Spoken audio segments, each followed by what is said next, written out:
بسم اللہ الرحمن الرحیم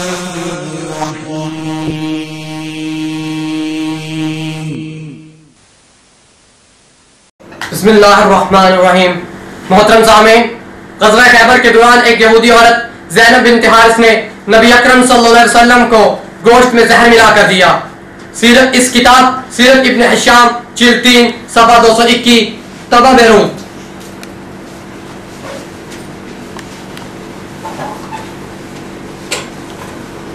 اس کتاب میں لکھا ہے کہ نبی اکرم صلی اللہ علیہ وسلم کو زہر کے اثرات محسوس ہو گئے اور آپ صلی اللہ علیہ وسلم نے اس گوشت کو اگل دیا، جبکہ ایک صحابی حضرت بشر بن برا رضی اللہ تعالیٰ عنہ نے بھی یہی گوشت کھایا اور اسے نگل لیا، تو یہ صحابی زہر کی وجہ سے شہید ہو گئے۔ سیرت رحمت للعالمین میں صفحہ 234 پر بھی قاضی سلیمان منصور پوری نے صرف انہی سے حضرت بشر کی شہادت کا ذکر کیا ہے۔ گویا غزوہ خیبر کے دوران زہر خوری کی وجہ سے شہید ہونے والے صرف یہی ایک صحابی ہیں۔ اب آپ معراج ربانی کا ایک کلپ سنیں اور دیکھیں کہ اس نے اس میں کیا گل کھلائے ہیں۔ ایک یہودن عورت تھی جس نے خیبر کے موقع پر اللہ کے رسول صلی اللہ علیہ وسلم کی دعوت لی اور صحابہ کی، اور اس نے زہر میں بجھی ہوئی بکری اس میں زہر ملایا، اور جس کو نبی کریم صلی اللہ علیہ وسلم نے کھایا اور صحابہ کرام نے کھایا تو 9-10 صحابی تو اسی وقت وہ شہید ہو گئے، ہاں، اور اللہ کے رسول صلی اللہ علیہ وسلم نے کھایا لیکن اگلا، لیکن اس زہر کا اثر بہرحال آخری وقت تک، یہاں تک کہ آخری موت کے لمحوں تک اللہ کے نبی صلی اللہ علیہ وسلم کو رہا۔ محترم سامعین، آپ نے غیر مقلد معراج کی بات سنی کہ نبی صلی اللہ علیہ وسلم نے کھایا اور صحابہ نے کھایا، تو 9-10 صحابی اس وقت شہید ہو گئے، جبکہ میں نے سیرت کی 2 کتابوں کے حوالے سے بتایا کہ غزوہ خیبر کے دوران زہر خوری کی وجہ سے صرف ایک صحابی حضرت بشر شہید ہوئے۔ اس غیر مقلد مولوی نے ایک کو 9-10 بتایا، گویا 10 گنا جھوٹ بولا، 10 گنا ملاوٹ کی اور 10 گنا جھوٹی چلاکی ماری۔ اس معراج سمیت تمام غیر مقلدوں کو میرا چیلنج ہے کہ وہ اپنے موقف کو کسی بھی طریق کی معتبر کتاب سے ثابت کریں، میں ان کو 1 کروڑ روپیہ انعام دوں گا۔ سدائے عام ہے،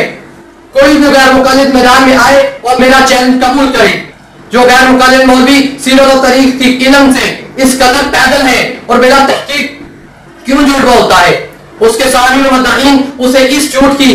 شیر مادر سمجھ کر ہضم کر جاتے ہیں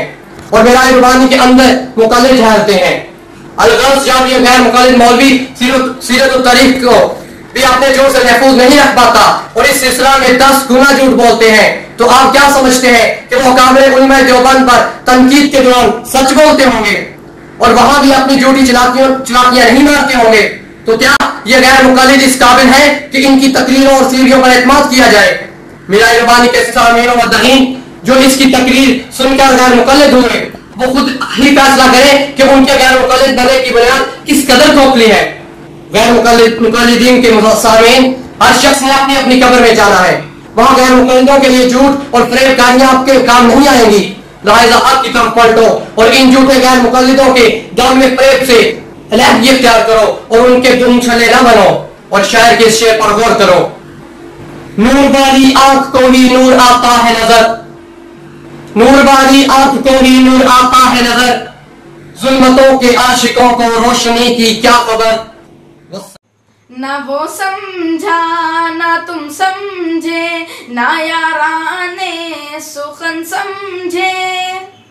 نہ وہ سمجھا نہ تم سمجھے، نہ یاران سخن سمجھے، میں کیسے اعتبار انقلاب آسماں کر لوں، نہ وہ سمجھا۔